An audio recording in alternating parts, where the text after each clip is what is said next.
It's the winter of 2015 in the remote province of Chuching at the Gukyang High School, an extreme school where anything goes with no restrictions, a place where even the country's law and order have no reach and say, a place that is only for the strong and not for the weaks. We see a meeting between the main gang of the group as the third-year students are talking to the second-year students about the new batch of young first-year students who have potential to join the gang. The second-year representative says that there is a new promising student this year who has entered their area of control without notice and has been causing a lot of havoc. He asks the third years if he should discipline the kid. Long Spear, the top 4 of the entire gang, says that he doesn't want questions, but certain commitments as they're not playing kiddie games. The second-year representative says that he will be handling that with certainty then. The 6th top member of the group, Broom, asks the rep when the hierarchy for the new kids will be decided, to which the rep says it will be held today, and he tells the rep to bring in the good ones only. Then the scene changes to the outside areas where we see a group of new first-year students gather outside. The setting is like that of a group of animals fighting to rule over one kingdom, and one of those animals is the Hydra, Huang In-sim. In-sim says that he feels cold whenever he sees those scary first-year students coming from the other school as they're so intimidating. One of his friends say that one of the members of that school is a member of the Gangajil, which is like discipline maintenance gang of the area. In-sim thinks this is stupid, as there can be no way that a middle schooler is a member of such a big organization. Just when he is insulting the other school, one of its students, the huge and intimidating Park Ki-duck, also known by many as the brown bear, appears behind him and absolutely scares the soul out of In-sim. Ki-duck keeps getting into In-sim's face and asks him what did he say, scaring the Hydra more and more. One of In-sim's friend tries to intervene and make things normal by saying that they were talking about some other topic, but the brown bear asks which topic were they talking about. However, out of nowhere, In-sim gets a weird boost of fake courage where just goes off on Ki-duck, asking him just who he thinks In-sim is and mocks him by saying that Ki-duck can't do a damn thing to him. Ki-duck is mad and asks In-sim to repeat it again, which makes In-sim's fake courage go away. However, Jang Young, who comes into the scene and tells Ki-duck to shut up and don't act too highly, or else he will finish him off for food. Jang Young, who is also known as the Bull Fist. Park Ki-duck gets mad and they both square up and a fight is almost about to break out, but they hold back because the seniors are to come very soon. Young, who then praises In-sim for being so courageous and confronting the brown bear. In-sim, still somewhat out of it, plays it off like it was something cool. In-sim then tries to get things back together as he realizes that he is getting older and that he already is a high school student now. He is happy thinking of the growth, but just then the seniors arrive to the scene. The seniors come forth and the rep from before starts talking about the hierarchy selection day, but he is interrupted by one of the first-year students and he throws a wicked punch to his face and makes him bleed. He then holds him up and asks him how dare he interrupt a senior of his. It's Lee Young-jun after all, nicknamed the Zombie, and he is alongside his fellow second-year mate Koo Jae-hyuk, who is also known as the dump truck. The second years just have a very different aura than that of the first years. They won't even tolerate a word from the juniors. He then tells all the middle school students that he is happy to meet them and that they are going to be starting the procedure right now in order. He tells all the middle school leaders to get ready to show what they're made of and secure themselves the best spot in the hierarchy with their strength. Young Jun then notices Jang Young, who has a broken right arm, and asks him which hand he uses, to which Young Who says that he is a right-hander.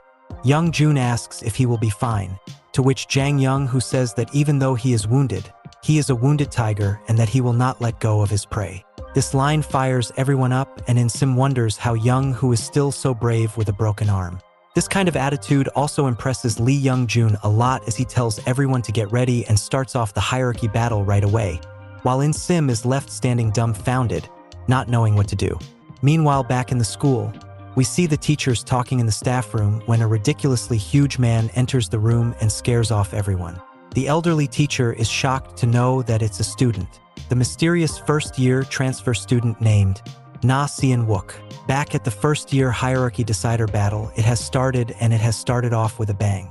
We see early dominance from Park Ki-duck as he steamrolls through anyone and everyone, and no one is seen being a match for a monster among men like him.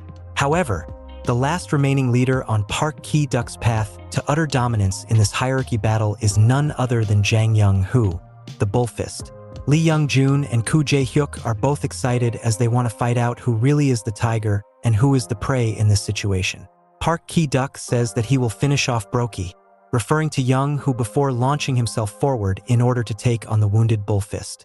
Park Ki-duk goes for a straight right to the higher midriff area of Young-hoo, but Young-hoo blocks it with his broken arm. This hurts Young-hoo and he is further pushed away by a kick from Ki-duk, who asks him if that's all that the wounded tiger had to offer. Jang Young, who gets himself prepared as a storm of punches follows from Park Ki-duk as he throws straight rights, left jabs, overhands, hooks and uppercuts, however failing to connect any of them as Young, who uses his smaller and more agile frame to dodge the punches. However, the constant weaving and dodging annoys Ki-duk, who ends up recollecting himself and throws a massive haymaker of sorts to send Young, who flying back miles and hit the wall. Young, who also draws blood from the blow. Ki-duk is far from human. No wonder they call him the Brown Bear, and he invites Young, who to fight him head on like a man, as this isn't something for the weak-hearted. Young, who goes forward to attack, but he is met with a barrage of punches from Ki-duk. So Young, who needs to resort to doing a peekaboo-esque style, where he needs to be the counterpuncher.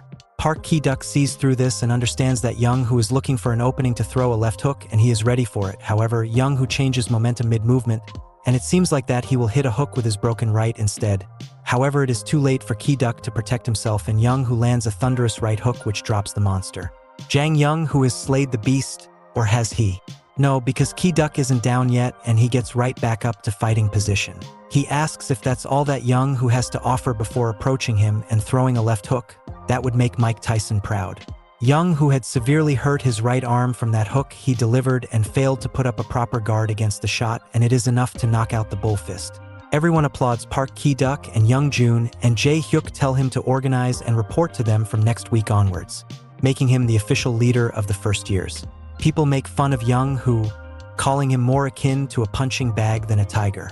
And in Sim, who is worried about his friend, looks at the devilish brown bear that is Park Ki-duk and realizes that he has finally become a high school student.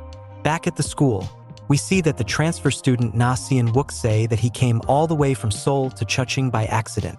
Later, the teacher tells the class president to show him around the school and take him to the canteen for lunch.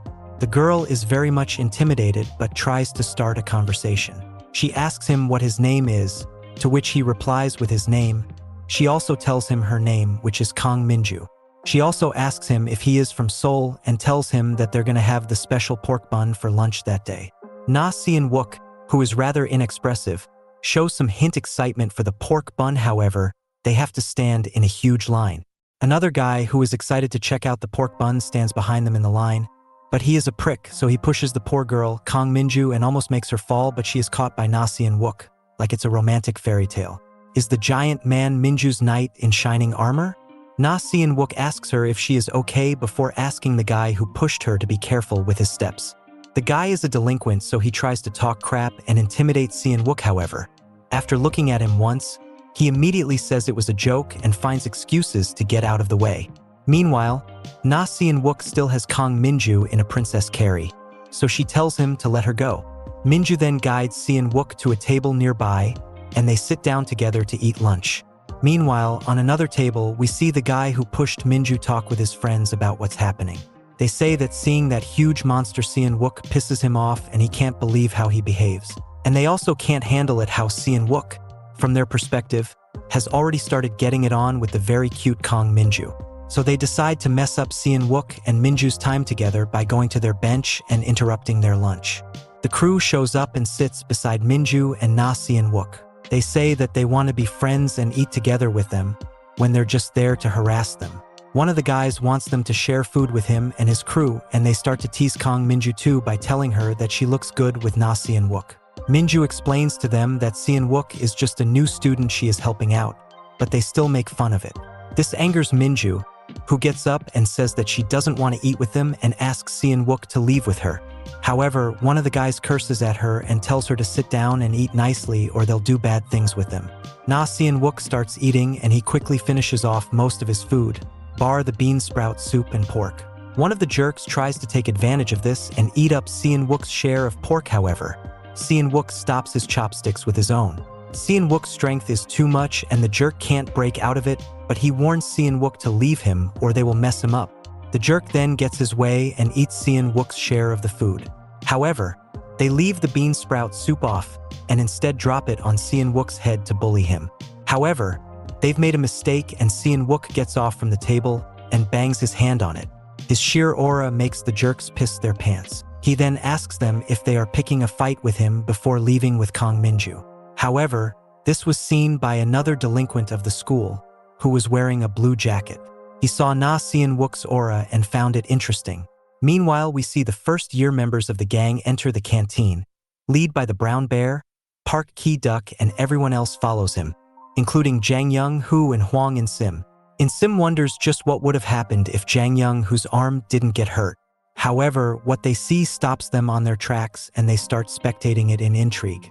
We see that Na Seon Wook is attacked by a chopstick and the guy in a blue jersey dashes forward using his unreal speed to catch the stick and also trying to startle the monster on his path. The man then tells Seon Wook that he will leave him go without harming.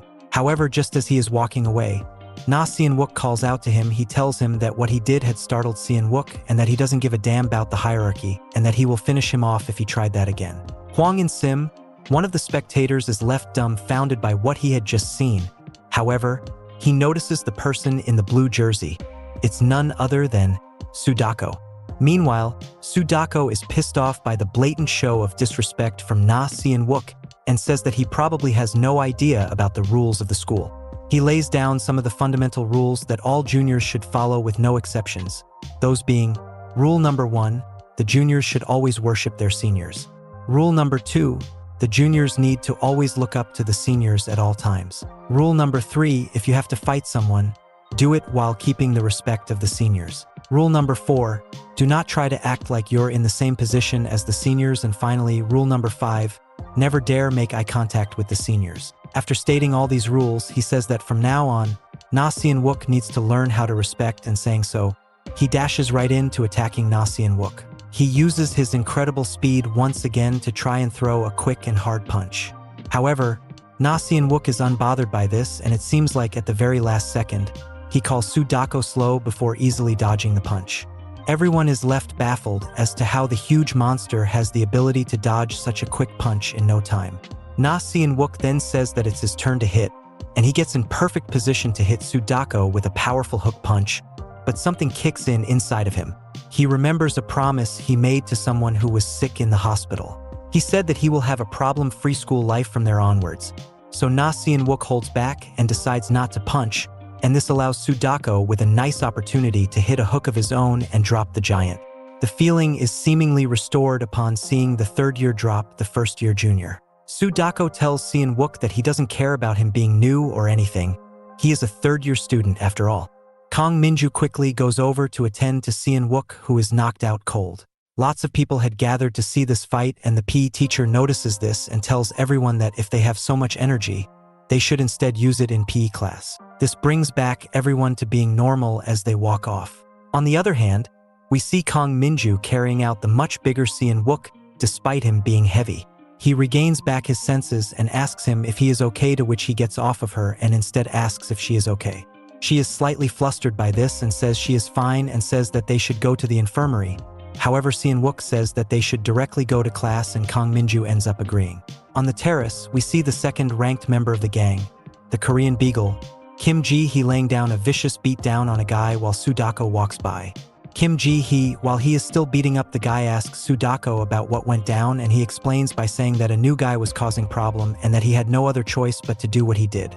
Ji-hee asks him if the new guy in question was strong, as he heard the punch that was thrown was very hard. However, Sudako doesn't respond to this. Ji-hee then tells him that Sung Joon has invited Sudako, to which he says they eat too much. However, everything aside, the fact that Na Seon Wook held back was noticed by Sudako somewhat, and that is eating him up from the inside. The scene changes and we see that the classroom is lively as it normally would be, and we then see Kang Minju escorting Na Seon Wook to his seat. She tells him to be seated there and tells him to ask any questions if he has any confusion. She then goes to bring some ointment to treat Na Seon Wook's injury as the man himself sits down. A few moments later, we see that Jang Young-hoo, Hwang and Sim and the rest of their squad have arrived for the class, and they're all talking amongst themselves until Sim notices Si-wook and realizes that the guy from earlier hasn't yet left and is in their class. He then makes fun of Si-wook with one of his friends, citing him being dropped by Sudako earlier as a reason for him to be embarrassed. The two break into a giggle, but Jang Young, who tells them to stop talking about people in a negative manner and behave themselves. Things calm down when they sit down on their benches. However, it calms down a little too much for the liking of Hwan and Sim, who feels his life is being sucked out due to the quiet and boring atmosphere. He then decides to liven things up when he sees a nerdy by walking past him by bullying him. Sim tries to hit his back of the head, but the kid crouches down to fix his shoe laces, which sends Sim down tumbling to the floor. Upon getting up, he feels very embarrassed as almost everyone can't contain their laughters due to his stupidness. He tries to blame it on the person on cleanup duty for not cleaning properly, but that doesn't work, so he decides to take out his anger on Si-wook. He goes towards him, calls him a fat ping before smacking Si-wook's head. However, Sim is shocked to see that Si-wook didn't even move a little during all this. Sim gives into his anger and temptation and goes to slap him again. However, Si-wook counters the move against him and sends Sim flying backwards as we see the entire classroom's atmosphere change as they can't believe just how strong Si-wook is. Young-hoo in particular notices that Si-wook was sleeping when Sim attacked him and didn't even notice, and for the second one, his body reacted on instinct and it ended up hurting Sim a lot. Jang Young-hoo wonders just how much of a beast this new guy is. Next up, we see that the entirety of a class is even quieter and more tense than how it was before. No one is saying a word and everyone seems a bit out of it. Even the teacher who is taking the class is distinctively bothered by this thing as he can't figure out why the situation is like this. After a while, the teacher has no choice but to ask everyone why they're so quiet, to which a bunch of students aggressively answer that nothing is wrong and everything is fine. We then see a flashback of what went down about 15 minutes ago. There we see that everyone is impressed by the monstrous strength of Si-wook, who had just knocked out Hwang In-sim with an uppercut and made him bleed too. It becomes a serious topic of discussion within the class, and one of the guys is also ready to go around the school and spread news of what just went down everywhere. However, Jang Young, who is deeply bothered by this, and he warns everyone, especially the guy who was jumping around and trying to spread the news across the school, that if they talk about this thing, or even thinking of spreading the news to anyone again, they'll have to deal with him. After all, they wouldn't want to date with Young-hoo, right? This scares off everyone in the classroom as they have to force themselves to get tensed up and forget about what just went down, and while the others are helping clean up the blood of Hwan and Sim and help him get back up and sit on his desk. Then after the class, we see Jang Young-hoo and his crew all gathering outside and talking about what happened. Right then we see Hwang and Sim at the scene too. They ask him if he is fine, but he is left with a huge swollen bump on his left cheek and jaw from the brutal uppercut from Si-wook. He can't even talk properly due to the bump on his jaw and cheek. Young-hoo tells everyone that he wants to know of what happened and what to do about it, and that's why he invited Si-wook himself to the meeting. And just then, the monster like Si-wook arrives to the meeting and the aura of the scenario totally changes. Hwang and Sim is still traumatized by what happened to him, and he refers to Si-wook as a monster and tries to run away comedically from him, saying that he has no other way to go and even falls down while trying to escape. Meanwhile, they ask Si-wook to explain himself, and to their shock, Si-wook ends up introducing himself and asks for their help in living a normal and quiet school life and graduating normally. Jang Young-hoo listens to this and agrees that he is willing to help him and for him to help them too. It's a mutual deal, and Jang Young-hoo even puts his hand in friendship forward, which Si-wook accepts. Jang Young-hoo says that they will all peacefully graduate, but others aren't so sure as to what just happened. Are they gonna make peace with someone who beat up one of their guys? Young-hoo tells them that it wasn't Sim's fault for starting it, and it wasn't intentional from Si-wook's side either, so they should just bury the hatchet and move on. The member of the crew high-K about it for a hid and accept the truce and working relationship. Meanwhile, some other members of the gang come forth and they join in on the conversation. One of them asks Si-wook if he is aware of the rules of the school, to which Si-wook is a bit confused. The guy then takes a deep breath and explains how everything works around at their school. He says that there are too many rules for him to even explain it to him, and for him to understand it, he should learn them himself. However, the most important part of this is that the school has a ranking system for each grade, and that the grades have their own brand sign, those being Falcon, Snake, and Tiger. and that all the grades have their own specific keeters. He says that the leader for the first class was decided only some time ago. Na Seon-wook asks who the leader of the first years is, to which he says that it's the brown bear, Park Ki-duk, an ignorant man. Na Seon-wook asks if the leadership will last forever, to which the guy says that if they want to take Park Ki-duk out of the power, they have to challenge him to a one-on-one fight and beat him, which is by no means an easy task as the guy is very strong. He then goes on to say that the school life of students depend on who the leader is, and just as he is about to say more bad things about him, Park Ki-duk shows up with his crew and asks them what they're doing. To which Jang Young, who defiantly questions back why Park Ki-duk and his squad is there instead. Park Ki-duk smiles and says that they don't know their roles in the group and asks Young who to go buy food for him. Young who says there is no need for that as he won't be satisfied with a small snack. This pisses off Park Ki-duk because he is being talked back to. However, another voice is heard and it tells everyone to stop gathering around like this. Park Ki-duk wonders who spoke up against him this time.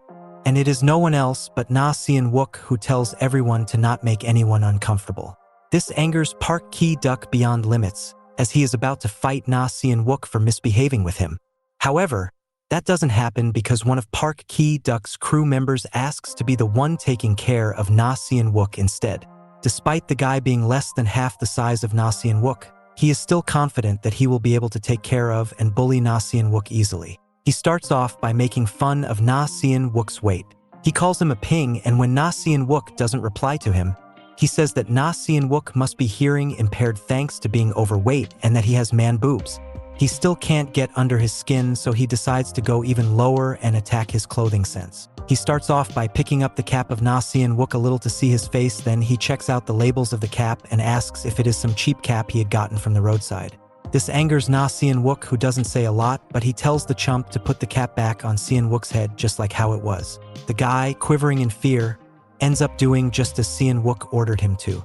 This pisses off the boss, Park Ki-duk, who asks him what the hell he is up to and tells everyone to get ready because they're about to attack Na Seon-wook and Jang Young, whose crew. However, at that very moment, a very attractive young lady calls out Park Ki-duk's name. The brown boss starts blushing right away seeing So-hyun, the pretty girl from first year. The girl looks like she is phoning it in, and she even takes a glance at Na Seon-wook, who she refers to as a fat pig. But the girl then tells Park Ki-duk that as someone named Mistook wants to see him. She then immediately corrects herself and says that it is Suzy who wants to see him. Ki-duk knows that Park Suzy is one of the most attractive girls around, and he can't believe his luck, and lured in by that, he decides to go with them. Before going though, Park Ki-duk tells everyone in his crew to finish the job with Jang Young, who and his guys before he comes back. And this one order from the boss fires up everyone as they're looking forward to fight. The chump who tried bullying Na Seon-wook before quickly runs away and leaves the scene because he doesn't want to fight Seon-wook. The rest are eager though, but they try masking it by saying that they have to attack their friends because it's the boss order, and if you go against that, the boss will severely punish you. That's the rule. One of the guy punches the guy who was explaining the rules to Seon-wook right in the guts and sends him packing. They slowly start gearing up everyone one by one when Na Seon-wook tells them to stop.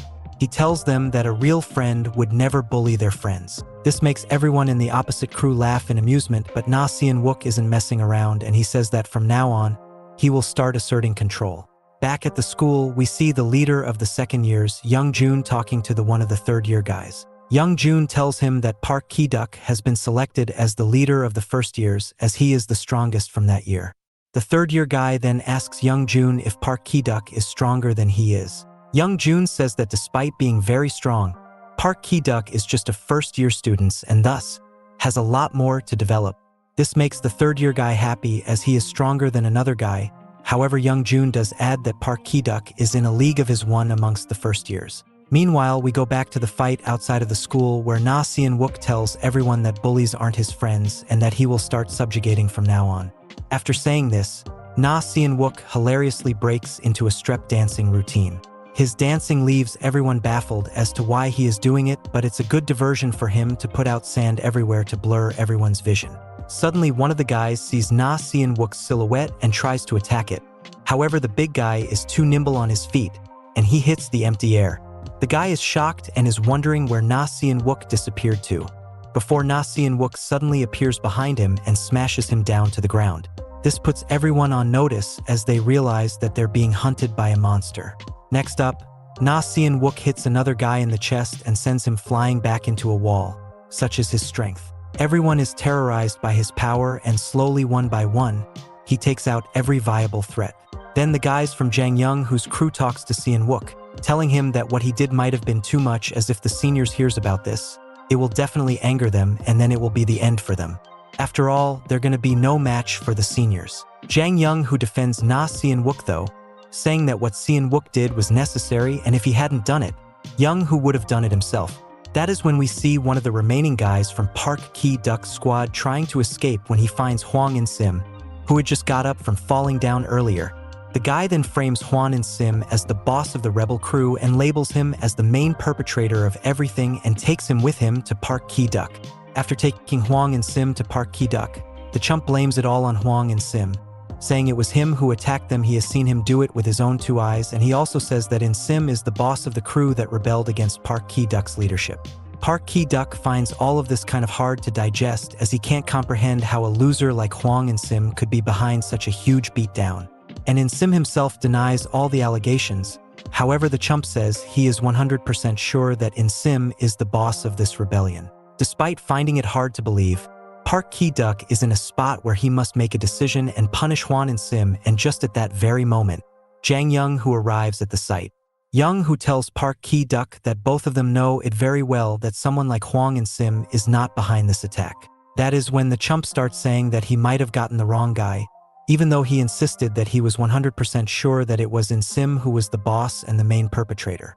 Park Ki-duk approaches Jang-young, who says that he found it hard to believe that In-sim did that too, and it's a bigger possibility that Young who was the one behind it. Young, who then tells Ki-duk to let Hwang In-sim go. He says that he will take responsibility for everything that went down, only if Park Ki-duk promises to spare all the other guys from his crew. He also says that he is willing to do anything that Park Ki-duk asks him to do. Ki-duk is surprised how Young, who is taking it all on his shoulders despite knowing all too well that Park Ki-duk needs to do nothing, but just tell the seniors about what Jang-young who did, and they'll take care of the rest. However, as he says that he will do anything, Park Ki-duk decides to let Hwang In-sim go. Hwang In-sim leaves the site, and before going, he thanks Jang-young who for saving him from this mess. After he leaves, Ki-duk says that as Young who is willing to do anything, he will do so. Park Ki-duk then tells his crew to start off with some light work on Jang-young who. One of the guys steps forward and delivers a front push kick to the midsection of Jang-young who. Young who goes down from the kick, and everyone starts kicking and stomping mud holes into him, while Young who just lays down there and endures the pain. This, however, pisses off Park Ki-duk, who thinks it's just Young who showing off, so he goes forwards and yoinks one of his crew members off of Jang-young who, before telling him that even Ki-duk can endure pain like that, it's no big deal. Before grabbing one of Jang-young who's feet and twisting it hard to break his bone. Later, we see Jang-young whose crew rush to a hospital where they find Jang-young who, smirking while lying on a bed with his arm and leg broken. Everyone goes into panic seeing their friend like that, and Young-tae immediately understands who are behind this. He vows to take revenge on them, but Jang-young who interrupts and tells them that it has already been solved and there's no need to mess it up any further. Young-tae is still adamant, as he wants to do something about what Park Ki-duk and his crew did to Young-who, but Young-who tells him to calm down and understand the situation. There's nothing needed for him to do as things stand. Young-tae says that the guys have crossed their lines and even broke Young-who's foot, but Young-who lies to them by saying that he got the broken foot by falling off a motorcycle while riding it. Young-tae, clueless, asks Jang-young who just what they can do from now on, because they don't even know if the guys will stop hurting him even after this, and if they'll have anything to do about it. Young-who laughs and says that they shouldn't worry because once Young-who's body is all healed up, he will apply for the BTS, and besides, he is happy about getting a break here, because he has been doing school regularly and a break was needed.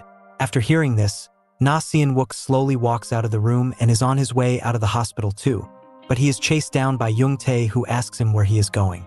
After that, Young-tae goes on a rant while everyone inside the room listens as well. He says that everything that happened has happened because of him, and if it weren't for Jang-young who's stopping them, the crew would have already stabbed out Na Seon-wook long ago. Young Tae further adds that Jang Young, who never even considered Na Seon Wook a friend to begin with, and if he causes any more trouble to them, Young Tae will just go and tell the seniors about the fact that it was Na Seon Wook who attacked Park Ki-duk's spot. Na Seon Wook stares back at Young Tae, which scares him a little, but Seon Wook goes on to apologize for what he caused. He says that he is a bad person and he only gets into the zone when he is being a bad person. However, he tells Young Tae to not worry and says that he will show them what he does to people who mess with his friends. He says that he will join the BTS battle target system and will challenge the champion Park Ki-duk to a match. He says that from now on, he will show what self-defense is. Next up, we learn that the battle target system, most commonly known as the BTS, has some rules that need to be followed at all costs. Those rules being rule number 1, only circle members chosen and approved by the third-year students get to attend this momentous event. Rule number 2, if a challenger appears and wants a shot at the champion must accept that challenge and fight the underdog.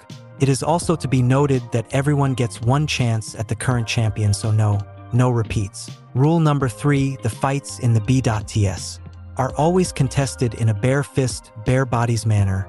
However, it is contested in a fair manner. Rule number 4, if a new leader is born from the B.Ts fights, everyone in that grade should respect them and be considered as the leader of the squad. And finally, and most importantly, the king is the main man, and all rules and regulations were made by him. Then we see that all of this was just blabbering from Jang Young, who does it in front of a lot of people in the hospital, and this makes everyone think that he has some serious mental issue from being bit on the head. Soon, Hwang in Sim video calls Jang Young, who from the site of the BTS, and we see Na Seon Wook walking around in that video call. Young, who wonders just why is Na Seon Wook doing what he is doing. At the site of the BTS, we hear constant chirping from everyone, and they're all talking about how a relative nobody in Na Seon Wook, who just transferred in 2 days ago, gets a shot at Park Ki-duk's clown, who hasn't even had the time to have a celebration party for becoming the leader of the first grade.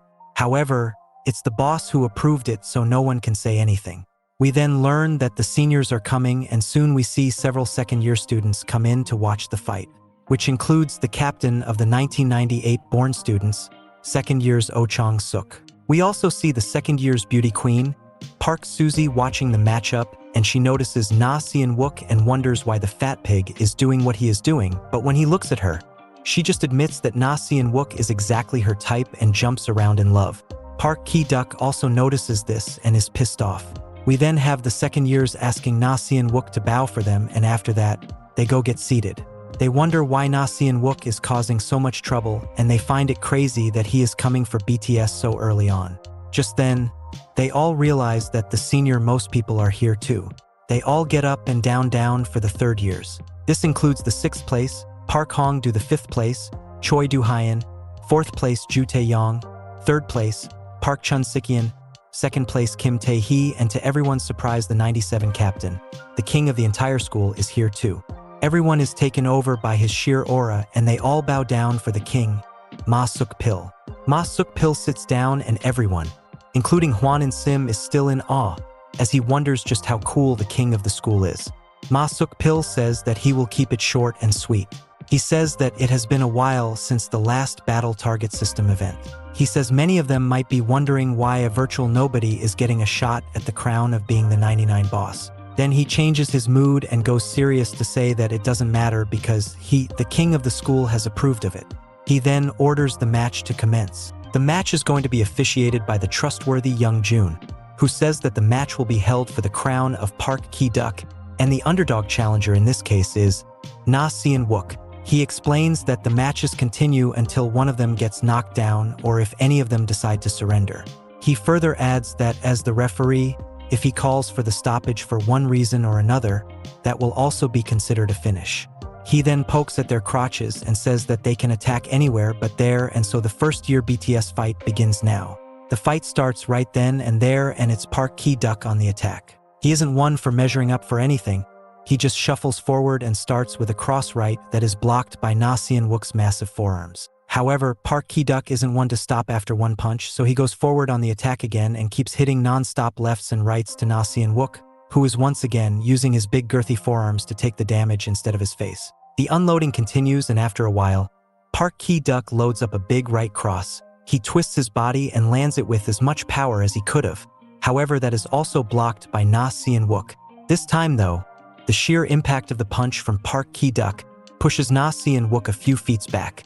This riles up the crowd, especially the ones cheering for Park Ki-duk, as they're proud of their boss putting on a show.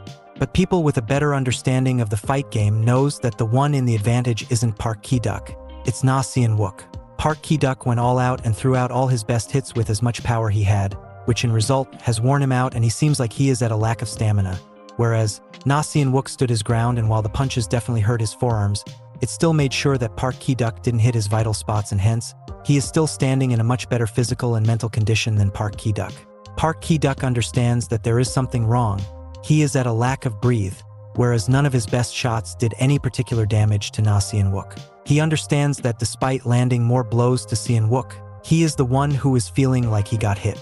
Then some trash talking ensues as the normally quiet Na Sien-wook tells Park Ki-duk that if he willingly gives up and apologizes here, Sien-wook will spare him. This angers Park Ki-duk, but he is unable to act on that anger due to the lack of stamina.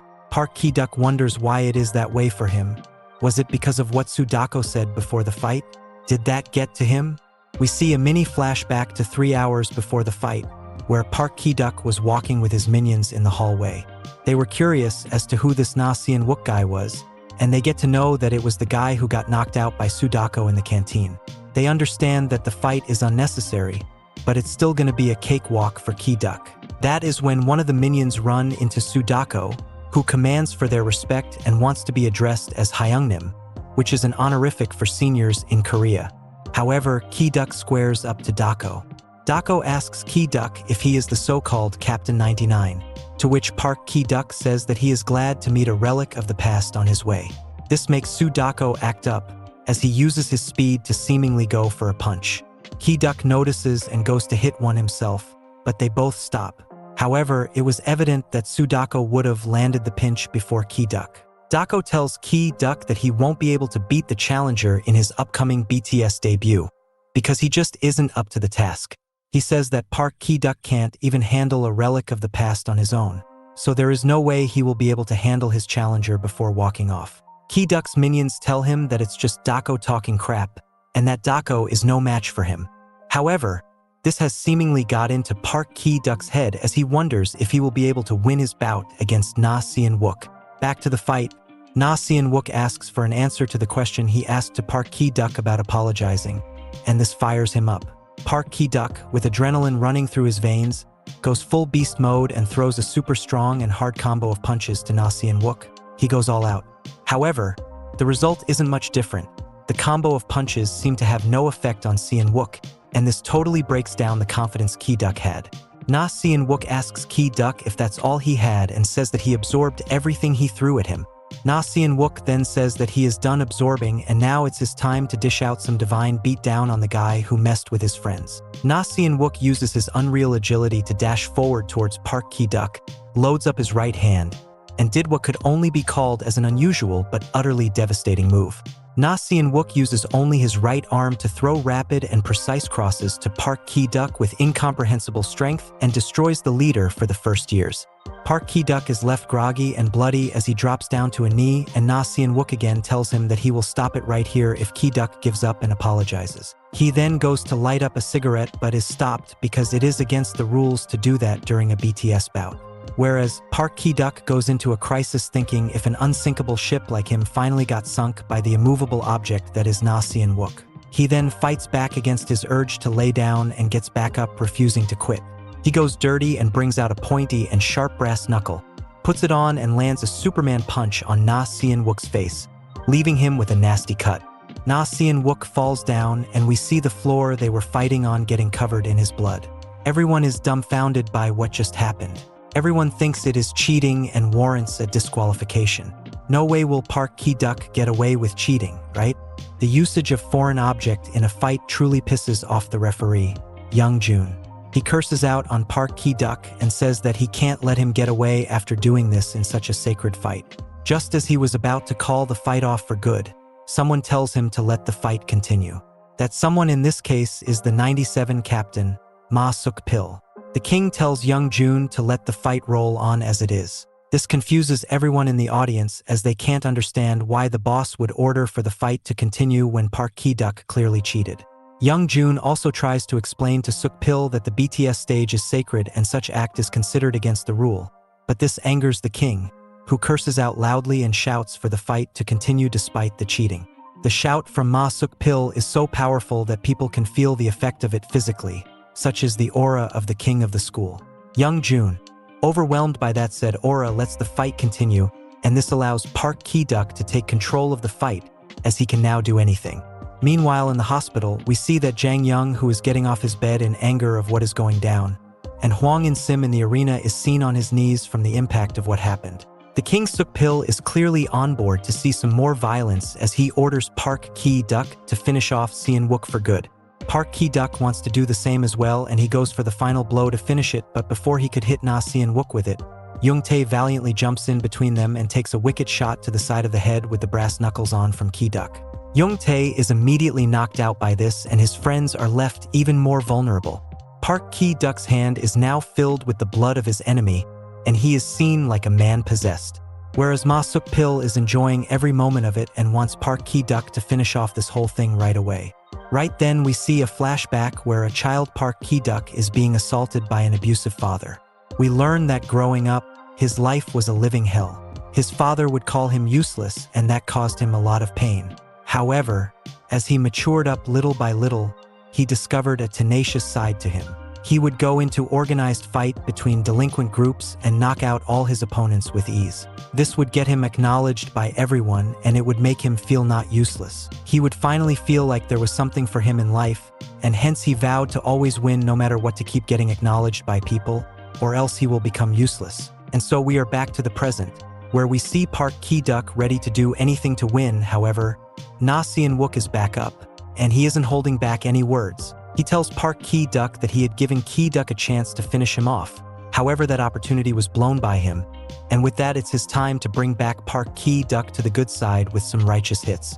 And thus Na Seon-wook readies himself to take on Park Ki-duk.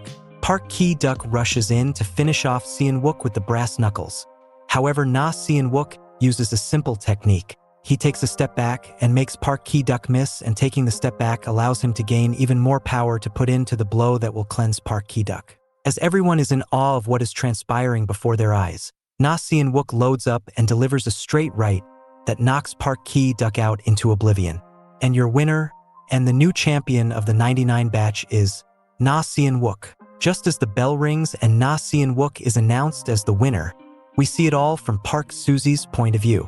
She sees Na Seon-wook as her ideal man. He is like a tiger to her, and unlike most girls who like guys with rock-hard abs, she actually likes the fat belly of Na Seon-wook's. So when Na Seon-wook wins and is announced as the new 99 captain, she can't help but show her excitement and delight for him. However, she notices that others are seeing her getting all riled up and gets embarrassed. The next day, school is normal as usual. We see kids from the first year go to their classes, but when they slide the door open, they see the sight of the beautiful Park Susie sitting at their classroom, and not to mention, she is talking to and looks heavily interested in Na Seon-wook of all people. Susie is clearly in love with him, and when one of the students musters up the courage and tells her to give him his seat to sit for the class, she shows her intimidating side and says that if a guy like him tries to talk with her again, she will finish him off for good. The guy quickly moves back as we see Susie talking to Seon-wook. She asks him if he is from Gyeonggi-do or if he is from Seoul City. All of this is met with silence as usual from Na Seon-wook. Just then we see a healthier Jang Young who come to the classroom and asking Park Susie to leave the classroom as their class will start soon. Susie is mad and calls him an idiot, but Young, who isn't scared, and says that he will not tolerate being called an idiot by her. Na Seon-wook then speaks up and kindly tells Park Susie to leave as they want to study. Susie says that Na Seon-wook is nerdier than she thought, but she will leave if he gives her his phone number, to which Na Seon-wook does so. This makes Park Susie very happy as she gets up and leaves. She also calls Na Seon-wook honey, which burns a lot of people's backsides in jealousy. Meanwhile, we see Kang Minju, who sees all this, seem a bit jealous too, as she had bought things to give to Na Seon-wook, but it seems like they're of no use now. A little while later, a messenger is sent to class 1 to 2, and he delivers the message to the crew of Park Ki-duk that the boss, Na Seon-wook, has told everyone to gather at the auditorium. This makes all the minions of Park Ki-duk worry, as they don't know what will happen to them now that Na Seon-wook is the 99 captain, and some of them wish to quit, while others wish they were nicer to Seon-wook when they had the chance. Anyhow, that doesn't matter now, and they all go to the auditorium anyway, as it's the boss order for them. At the auditorium, they see every first-year student gathered together, whereas Jang Young-hoo and his crew are standing up front and the 99 captain, Na Seon-wook, on the stage. Na Seon-wook then starts his speech by shouting out, "I" loudly. This makes the whole thing a bit awkward, but he quickly introduces himself as Na Seon-wook of Seoul and says that he is pleased to meet his friends. The students reply back by saying that they're pleased to meet the boss. However, Na Seon-wook quickly corrects them and says that he is not their boss, he is just their friend. Everyone is left confused, but Na Seon-wook continues by saying that he doesn't intend to be the boss and just wants to be friends with everybody. He says that they should all work together nicely and peacefully and don't follow some regime. He says that everyone should help each other, and even if they feel like they don't need others, they'll definitely end up needing them in the future. He says that they all will work out together. They might even fight sometimes, but they need to make sure that they don't take away money from any of the students. He tells everyone to remember that it is strong against strong and weak against weak as their motto. He then goes on to say that they should all be good friends and should strive to graduate nicely by the time comes for them to do so. He then says that if everyone is in agreement with him, they should all wholeheartedly yell "I" at unison. Park Ki-duk squad is cringed out by this and wonders what's this "I" thing he always talks about. Na Seon-wook then yells out "I" with Jang Young-hoo and friends. The rest of the first-year students then follow in, and everyone yells "I" in unison for the start of Na Seon-wook's reign as the 99 captain.